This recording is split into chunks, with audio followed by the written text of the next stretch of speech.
Hello everyone, welcome back to Pakistani reaction. तो जी आज हम जिस वीडियो पे रिएक्ट करने वाले हैं उसका टाइटल है how India became a nuclear rich country bye Khan sir. तो इससे पहले भी हमने खान सर की कुछ 2-3 वीडियोस की हैं।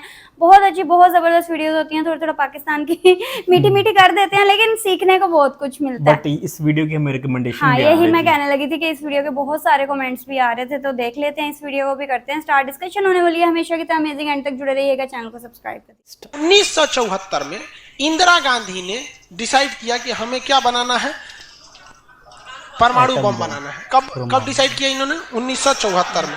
बट उस समय हम लोग उतना डेवलप नहीं थे, तो हम लोग यहाँ पर मई 1974 परमाणु बम का परीक्षण करने के लिए सोचे। लेकिन 1974 में हम लोग उतना डेवलप नहीं थे। 1974 में हम लोग के यहाँ मोटरसाइकिल नहीं थी बढ़िया, राजदूत उष्टू टाइप का थी सब। वहां फ्रीडम तो इधर आया है यार, 1974 में फ्रीडम कहाँ था? यमाहा वगैरह था। यहाँ पर इन्होंने पोखरण में परमाणु परीक्षण किया, लेकिन गलती से वो उतना सक्सेस नहीं हुआ जितना होना चाहिए था। उस परीक्षण का जो नाम था, उसका नाम था स्माइलिंग बुद्धा। क्या नाम था? स्माइलिंग बुद्धा। तो हो गया बात वही, भड़कइबो किए लोग, फूस दे करके रह गया, पकड़ा गए हम लोग। अब अमेरिका हम लोग पे दबाव बना दिया। अमेरिका ने एक नियम बना दिया, सीटीबीटी और CTBT, comprehensive test ban treaty. कोई भी व्यक्ति परमाणु बम का परीक्षण नहीं कर सकता है, और बैन लगा दिया। ना आपको जल पे परीक्षण करने देंगे, ना थल पर परीक्षण करने देंगे, ना हवा में परीक्षण करने देंगे, पूरा बैन लगा दिया। और एनएसजी बना दिया, national supplier group, nuclear supplier group, कि कोई भी देश भारत को मतलब यूरेनियम नहीं देगा। तो हम लोग के पास यूरेनियम ही नहीं था, चोरी छुपे हम लोग यूरेनियम मंगाते भी तो सीटीबीटी था, परीक्षण करने नहीं देगा। भारत ना एनएसजी को माना है, ना सीटीबीटी को माना है, और एनपीटी लगा दिया, न्यूक्लियर नॉन प्रोफिलरेशन ट्रीटी, नाभिकीय अप्रसार संधि, की कोई भी देश दूसरे देश को मतलब टेक्नोलॉजी नहीं बेचेगा कि परमाणु बम बनता कैसे। मतलब साला चोट्टा चारों ओर से घेर दिया। कभी कभी गिरिया देते हैं यार। क्या हम मशीन थोड़े हैं कि जो सेट कर दिए वही बोलेंगे। देश पे बात आती है तो हम सब भुला जाते हैं। तो दोस्त है ट्रम्प है कि बाइडेन है, सोच रहा बाहर में जा तू कोनो चीज हो। या पहले हमको मतलब तुम बनाओ परमाणु बम, कोई दिक्कत नहीं, हम लोग दिवाली वाला धुकधुकुआ बनाएंगे। मतलब एनपीटी क्या कहता है? न्यूक्लियर नॉन प्रोफिलरेशन ट्रीटी, नाभिकीय अप्रसार संधि, कि कोई देश दूसरे देश को परमाणु टेक्नोलॉजी नहीं देगा। एनएसजी, कोई देश मतलब बिना परमिशन, एनएसजी के बिना मीटिंग के मतलब यूरेनियम सप्लाई नहीं करेगा। और यूरेनियम उसी को सप्लाई करेगा जिसने सीटीबीटी पर साइन किया कि हम परमाणु बम का परीक्षण नहीं करेंगे। जी भाई साहब, परीक्षा माने बम बना के क्या कर लेंगे? मान के चलिए हमारे पास टेक्नोलॉजी आ गया, ठीक है, और एनएसजी से हम सप्लाई करके यूरेनियम भी ले लिए। एनपीटी कहता है बम परीक्षण नहीं करने देंगे। तो भाई बना के रखने से थोड़े होता है, एक बार पटके उठके तब ना समझ में आएगा काम कर रहा है कि नहीं। पता चला बना के रख लिए, युद्ध में पटके तो धुआं दे के रह गया। तो एक बार परीक्षण मतलब चारों ओर से हम लोग को घेर दिया था। अब भारत वाले वैज्ञानिक भी तो मतलब है सब उसी हिसाब के ना। भारत वाले ने कहा कि एक काम कीजिए, एक समझ में नहीं आ रहा है, अमेरिका से कहिए तू हमारे यहाँ परमाणु बिजली घर लगाओ। तो इंदिरा गांधी थी ना, अमेरिका को फुसला दी, कही कि देखिए ना गुजरात में हमारा तारापुर जगह है, वहां परमाणु बिजली घर लगाना है, उसमें बिजली बनेगा, लाइट बत्ती जलेगा, आप बिजली घर लगाइए। सुने हैं कि 300 करोड़ का खर्चा आता है, और जबकि 200 करोड़ का खर्चा आता था। तो अमेरिका लपलपा गया कि अरे दादा बिना मोलाई तो रेट बढ़ा दी है। अजब हाल है भाई, महिला मोलाई ना करे, ऐसा हो सकता है? महिला को कोनो सामान फ्री में कहेंगे तो कहेगी 2 गो दे दो। बिल्कुल। तो अमेरिका ने सहयोग कर दिया, हाँ हम पूरा परमाणु बिजली घर बना देंगे, बिजली बनेगा, आपके यहाँ भुकभुकवा लाइट जलेगा एकदम। तारापुर में 1972 में बिजली घर लगा दिया। अब बिजली घर चलेगा कैसे? इंदिरा गांधी का हमारे यहाँ यूरेनियम नहीं है, एक काम कीजिए, जो बिजली घर लगा है ना उखाड़ के ले जाइए, अपना ठेका कैंसिल का। अरे पगली कही के तो पैसा दे, तो पैसा कौन चीज का?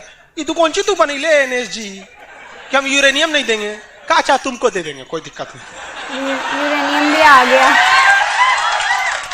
अब वो यूरेनियम लिया था हमें बिजली घर में भड़काने के लिए। अरे भैया तू ले आओ ना, हम लोग ने डिसाइड करेंगे इसको भड़काना किधर है। इधर आया 1972 में तारापुर में, उधर तैयारी चल रही थी 1974 में। हम लोग ने उसमें से निकाल के इसमें भड़का दिया। बाद में पता चला गलती हो गया, अमेरिका होशियार निकला, जो यूरेनियम बिजली घर में लगता है वो 20% इनरीच रहता है, अब परमाणु बम में 80% इनरीच चाहिए होता है। हमसे गलती हो गया ससुरा, जातो गया भातो ना मिला, भड़काइयो दिए बदनामो हो गए लोग, सब सतर्क हो गया, सब हरक गया, सब देहात में बोला जाता है ना, हरक गया सब। ले भाई हम लोग को पता नहीं था, जो हम लोग वो कच्चे मसाला पे भड़का दिए थे लोग। अब क्या हो, इस सब 75 को नियम लगा दिया, हम लोग को कोई देता ही नहीं था। तब बस अब भारत में वैज्ञानिक, इंदिरा गांधी ने प्रोग्राम को कैंसिल नहीं किया, कहा कि बनाइए। अब भारत में धीरे धीरे आगे गए, एक से एक वैज्ञानिक मिल गए सब। उसमें एक चिदम्बरम थे, बहुत मशहूर वैज्ञानिक, और उसके बाद मिल गए हमारे एपीजे अब्दुल कलाम, सोने पे सुहागा। इन्होंने परमाणु बम बनाने की पूरी तैयारी कर ली। अब तब तक लेकिन कोई भी प्रधानमंत्री डरे उन लोग को खुली छूटे नहीं देता था कि परमाणु भड़काइए, क्योंकि अगर फूस हो गया, देखिए भड़क के सक्सेस हो गया तो किसी के बाप की औकात नहीं फिर कुछ बोले, भड़का दीजिए उसको। उसके बाद कौन चीज बोलता है, ले आओ ले तो कौन चीज है नहीं, लेकिन अगर भड़काए और फूस कर गया तब तो पिटा जाएंगे। जापान पर परमाणु बम मार दिया था अमेरिका, जापान चुपचाप देख लिया था। जापान के पास परमाणु बम रहता ना, अरे बाप रे बाप, उनको तो दिखाया रहता, जापान वो मारा रहता ना जिसका कोई हद नहीं। मजबूरी हो गई थी, तो भारत के सामने यही रास्ता था कि भैया अगर भड़का दिए और अगर सक्सेस नहीं हुआ तो इस बार माफी मिलने वाला नहीं है, क्योंकि 1974 में एक बार माफ कर दिया है। लेकिन अटल बिहारी वाजपेयी का जब नेतृत्व आया प्रधानमंत्री का, तो अटल बिहारी वाजपेयी ने कह दिया था भैया कुछ भी हो जाए, कुछ भी हो जाए, हमारा देश रहना चाहिए। आज के नेता रियलिटी बताते हैं। अटल, हम और आप उस पीढ़ी में से हैं जिन्होंने एक साथ दो महापुरुष को अपने देश में देखा, राष्ट्रपति के रूप में एपीजे अब्दुल कलाम और प्रधानमंत्री के रूप में अटल बिहारी वाजपेयी। और ये सौभाग्य पृथ्वी पर अब किसी को नहीं मिलने वाला है, क्योंकि ये ऐसे लोग थे जिनका अपना परिवार बाल बच्चा कुछ नहीं, देश ही समझा, मतलब देश है, मतलब देश है यहाँ पे, और कुछ नहीं। यहाँ पे गलवान में चीन घुसा है ना, छोटा अटल बिहारी वाजपेयी रहते तो बता रहे, तो दिखने में बुढ़ा थे अटल बिहारी वाजपेयी। यहाँ पे बड़े बड़े जवान लोग का छक्का छुड़ा देते थे बॉर्डर पे।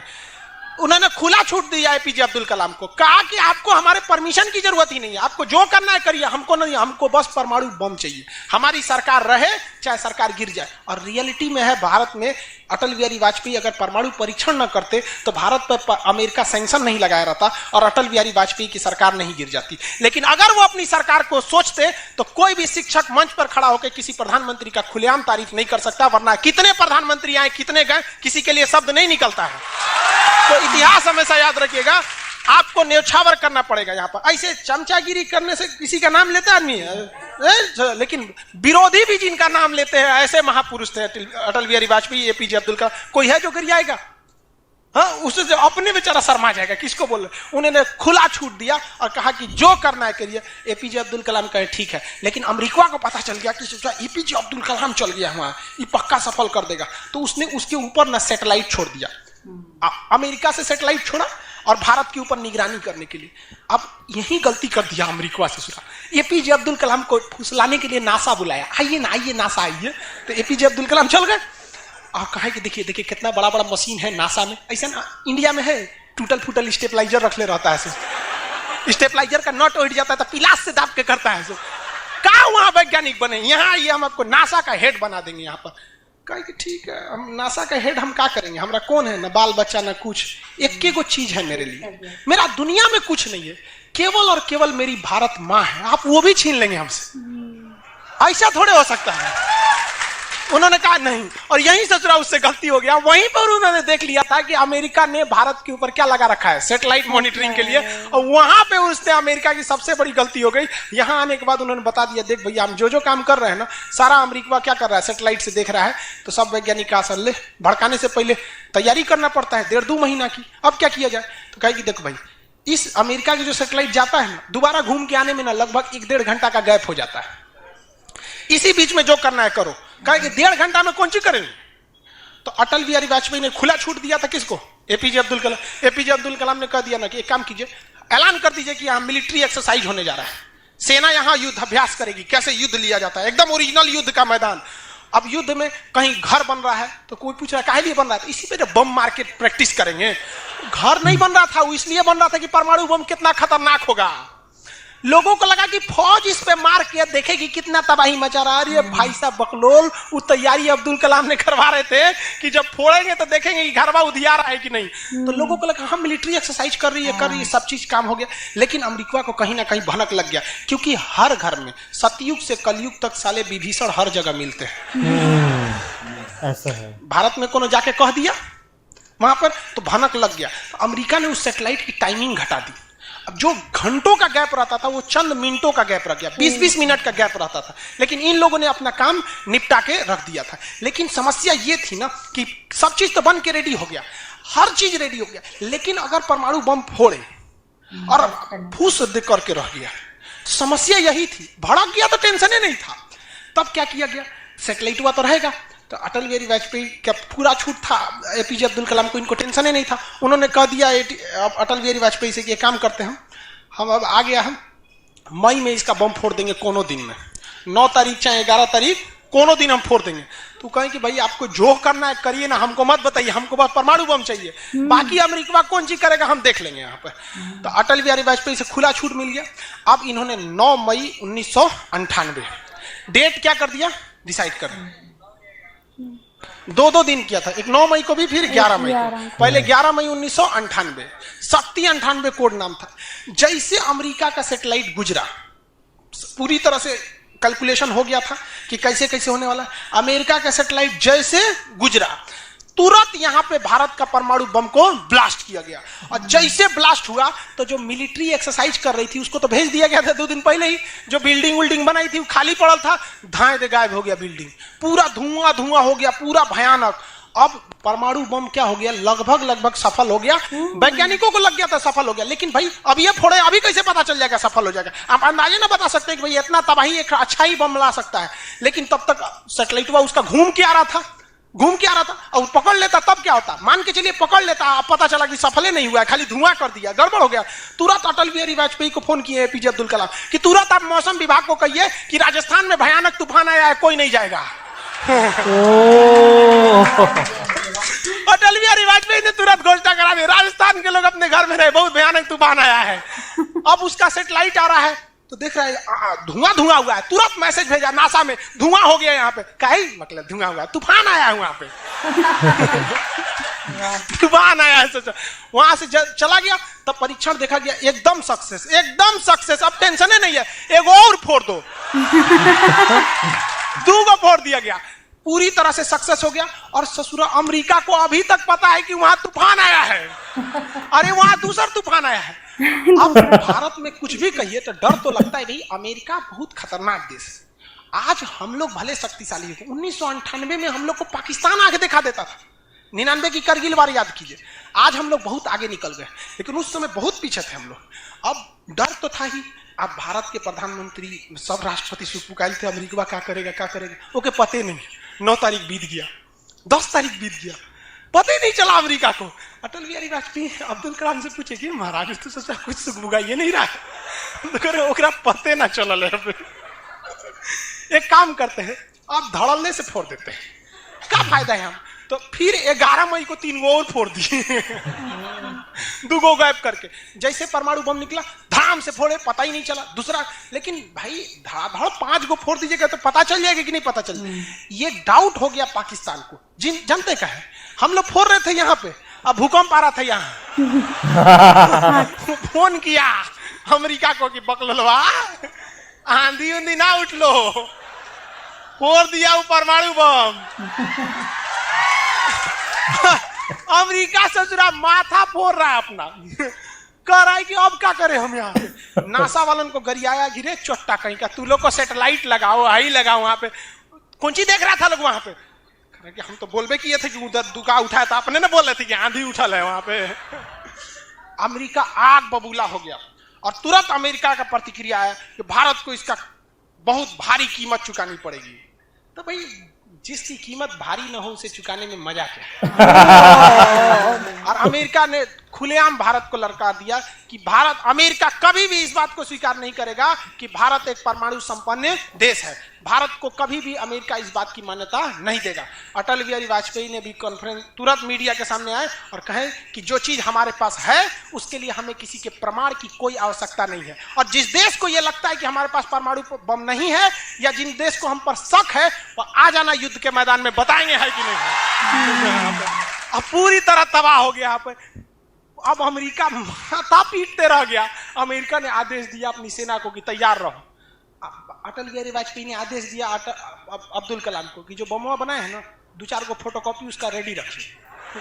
फोटोकॉपी मतलब उसका बना के रेडी रखिए, क्योंकि सेना की लड़ाई में भाई आर्मी टू आर्मी बहुत दिक्कत हो जाएगा, एडवांस है वो बहुत। आज के वक्त में भी हमारा हथियार वहीं से खरीद के आता।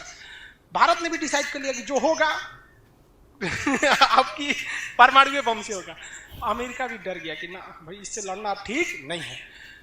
पाकिस्तान वो बम बना के रख ले था, डरे नहीं फोड़ रहा था वो। 1 हफ्ता तक देखा कि भारत को क्या हो रहा है, क्या हो रहा है। देखा कि कुछ नहीं हुआ, इहो चुप पे फोड़ दिया। अमेरिका एकदम ककुआ गया, एकदम का रे चोट्टा कहीं का तू क्या फोड़ा रे। तो पाकिस्तान वहां झाड़ दिया अमेरिका को कि हमरे बोलेंगे कमजोर जान के, हाँ फोड़ले आपके आप बाई तो एकरा नहीं बोलेंगे यहाँ पे, हम कमजोर हैं तो हमरा बोल देंगे। एक काम कीजिए, आप भारत को जो सजा दीजिएगा हम भी वही सजा काट लेंगे। सोचो हमरे पे खेल गया। हम ही लोग पे खेल गया पाकिस्तान। अब भाई अमेरिका टेंशन में आ गया। अमेरिका ने भारत पर एम्बार्गो और प्रतिबंध लगा दिया, जैसे अभी सऊदी अरब पे प्रतिबंध लगा दिया। कल के वीडियो में बताए थे, सऊदी अरब का डस्टबिन बना दिया वहां के। तो वहां पर अमेरिका ने भारत पर प्रतिबंध लगा दिया। कोई देश भारत से सामान नहीं खरीदेगा। जो जो चीज जरूरत की थी सब चीज पर बैन लगा दिया। भारत की अर्थव्यवस्था डूब गई, पाकिस्तान की भी अर्थव्यवस्था डूब गई, लेकिन भारत को बचा लिया भारत के 55 लाख कुशल कारीगर जो विदेशों में काम करते हैं। फॉरेन रेमिटेंस के आप प्रतिबंध लगाइएगा भी तो पूरी दुनिया का कारखाने ठप हो जाएंगे, क्योंकि हर जगह भारत के वहां वर्कर काम करते हैं। और अमेरिका या सीबीएसई वाले जो वर्कर होते हैं वो स्पेशलिस्ट होते हैं। पेंट मारता है तो पेंटे मारेगा। भारत का मिस्त्री मल्टी टैलेंटेड होता है। पेंट मार रहा है उसको कोई काटी ठोक दो तो बिजली वाला काम कर देते, हाँ तार और घींच देते हैं। ये तो है, मल्टी टैलेंटेड होता है और काम भी बहुत ज्यादा करता है। काम हम जब 5 बजे कर देगा तो आदमी अच्छा बोरा नीचे उतार दो, तो ये सब बड़ी काम कर देता है। मेहनती होता है सब, कोई दिक्कत नहीं है उन सब में। खाना नहीं भी है तो कोई दिक्कत नहीं, निकालेगा कोई नहीं है, चालू। तो पूरी दुनिया से भारत को पैसे आ रहे थे। पूरी दुनिया भारत में क्या, भारत के हजारों वर्कर लाखों काम कर रहे थे, भारत में पैसा आ रहा था। तो हमारी अर्थव्यवस्था पे उतना भयानक प्रभाव नहीं पड़ा, लेकिन पाकिस्तान की अर्थव्यवस्था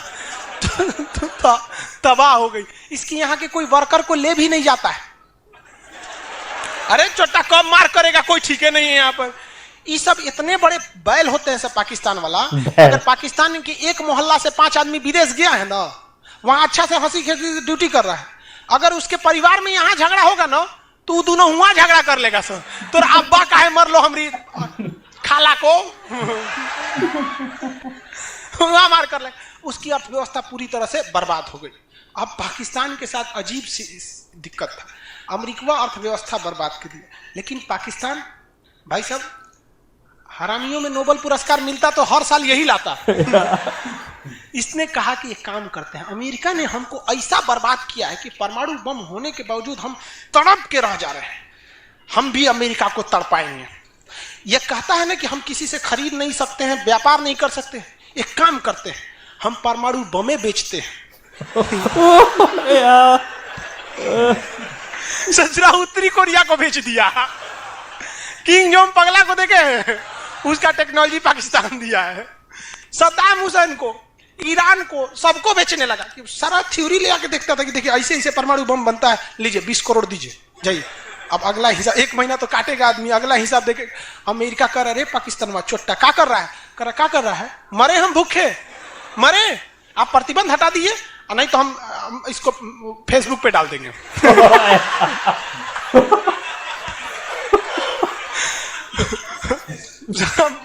अमेरिका पगला गया, अमेरिका प्रतिबंध हटाया।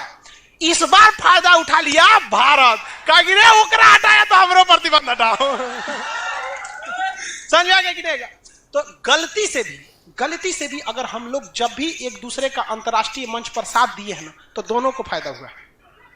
लेकिन ये चुट्टा उसको समझ में नहीं आता है। अभी भी अगर वो शांति से रहेगा ना तो बहुत आगे जाएगा, और अशांति से रहेगा तो एकदम में आगे चल जाएगा। परमाणु परीक्षण समझ में आ गया? किसी कोई दिक्कत कहां होता है? पोखरण में। आज भारत परमाणु संपन्न है या नहीं है?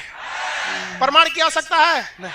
अब अमेरिका केस कर दिया भारत, कहा कि आपने न्यूक्लियर प्रसार संधि तोड़ा है। भारत ने कहा हम नहीं तोड़े हैं, हमने किसी से संधि मंगाया ही नहीं है, हमारे खुद के वैज्ञानिकों ने खुद बनाया है। और ये बात खूब एपीजे अब्दुल कलाम ने बोला था। कौन सी बोलता है चुराए हम बनीले, बताएं कैसे बनता है?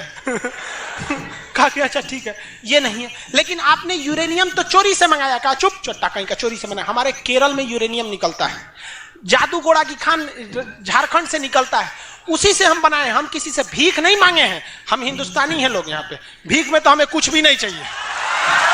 तो एनएसजी कहा कि अभी तब कहा अब कौन सी पे मुकदमा ठोके, तब इस पे ठोक दिया भारत पे। आपने परमाणु परीक्षण किया क्यों है? भारत ने ये मुकदमा जीत लिया। जानते हैं कैसे? कहा कि कैसे? हमने तो कोई नियम नहीं तोड़े हैं। सीटीबीटी कहता है आप पानी में नहीं फोड़ सकते हैं, जमीन पे नहीं फोड़ सकते हैं, हवा में नहीं फोड़ सकते, हम जमीन के अंदर फोड़े हैं।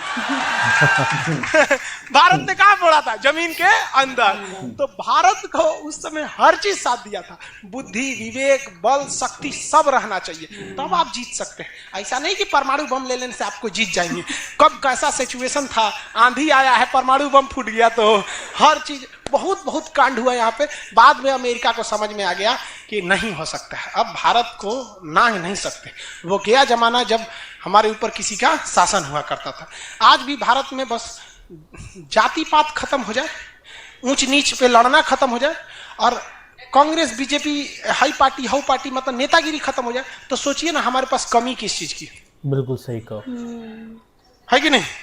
नेतागिरी तो सॉल्व हो सकता है। यूपीएससी का एग्जाम कंपलसरी कर दीजिए नेता बनने के लिए। ये सही है, काम खत्म, तुरंत खत्म हो जाएगा। आप इसको समझ में आ गया कि नहीं? लाइव वाले सब लोग समझ में आ गया? अब आगे कल समझेंगे लोग। आज के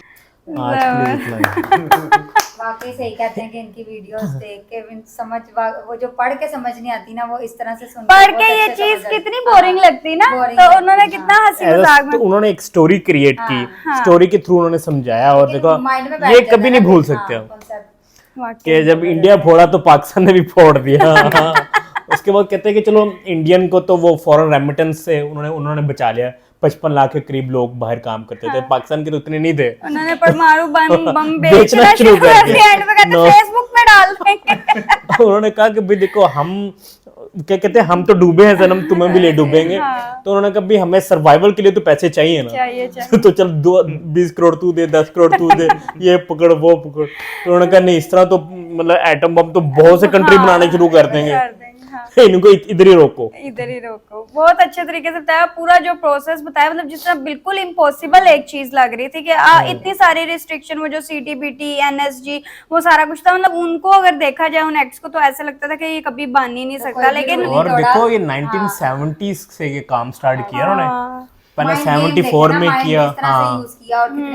और किस तरह वो कैलकुलेशन करते होंगे कि अब सैटेलाइट चलेगी, अब कब दोबारा आनी है, वो सारे घंटे 1.5 से 20 मिनट में चला गया, फिर भी काम कर लिया। हाँ, फिर भी उन्होंने जो है सक्सेसफुल बट उसके पीछे भी यार वो देखो, आपके अगर गुड गवर्नेंस है ना, तो वो फिर आगे वो डिपार्टमेंट्स को वो देती है, मतलब कि आप कैरी करो। मतलब कि हमें वो क्या करते हैं अटल बिहारी वाजपेयी, कि अभी आपको जो करना है करो, मुझे बम चाहिए। ये चीज बिल्कुल उन्होंने बहुत ज्यादा साथ दिया, वरना खाली फिर मुझे तो लगता है एपीजे अब्दुल कलाम जो वो खाली भी ना कुछ कर पाते। जिस तरह उन्होंने सारा गवर्नमेंट की उन्होंने कहा कि वेदर इस तरह का हो गया, उस टाइम पे भी वो फंस सकते थे। उनसे करवाई कैसे कह दें, ऐसे कह दें, कभी मिलिट्री का नाम यार। बल्कि इन पे भी हमें काफी रिकमेंडेशन आ रही थी। अटल बिहारी वाजपेयी उनके वो प्राइम मिनिस्टर रहे, ये 1999 के टाइम की बात है, उस टाइम। तो वो उस पे भी हमें काफी रिकमेंडेशन आ रही थी कि आप इनकी भी बायोग्राफी करें। हम लोग देखेंगे, वो हम उनकी देखते होते हैं, वो बड़ा बिजनेस। हाँ, वो जो विवेक बिंद्रा हमने देखी थी ना, डॉक्टर अब्दुल कलाम। बट मैं आपको बताऊं कि खान सर ने जिस तरह मतलब इस टॉपिक को कवर किया, मेरे हिसाब से हमने आज तक कभी ऐसा टीचर नहीं अच्छा देखा नहीं जिसने समझा हमने, मतलब आपको पता समटाइम हिस्ट्री का सब्जेक्ट बड़ा बोरिंग भी होता है और कुछ लोग इंटरेस्ट लेते हैं कुछ लोग नहीं भी लेते बट मेरे हिसाब से इस क्लास में जितने भी स्टूडेंट बैठे होंगे इवन इंक्लूडिंग अस ऐसे ही है। कोई एक सेकंड के लिए भी बोर नहीं हो और क्योंकि काफी books- इंफॉर्मेटिव हाँ, वीडियो books से रही पढ़ के उस तरह नहीं, अब सुन हाँ। लिया ना तो इसको एक्सप्लेन भी किया जा सकता है, राइट भी किया जा सकता है कि वो बैठ बिल्कुल गया mind बिल्कुल। में। और वो छुट्टा का मतलब पता नहीं, सबसे ज्यादा उन्होंने वो वर्ड यूज किया, मुझे छुट्टा। लगता है परमाणु बम से भी ज्यादा जो वर्ड यूज हुआ है ना वीडियो में वो ये हुआ, मुझे उसका मतलब नहीं और पता। उन्होंने एक वर्ड और भी यूज किया बैल बैल कहीं का और भी काफी कुछ जो है वो कहा है, लेकिन खैर एंड पॉइंट ये है कि समझ बहुत अच्छी आ गई है। आई होप आप लोगों को रिएक्शन पसंद है, पसंद आया तो जल्दी से चैनल को सब्सक्राइब करते, मिलते हैं नेक्स्ट वीडियो में। सी या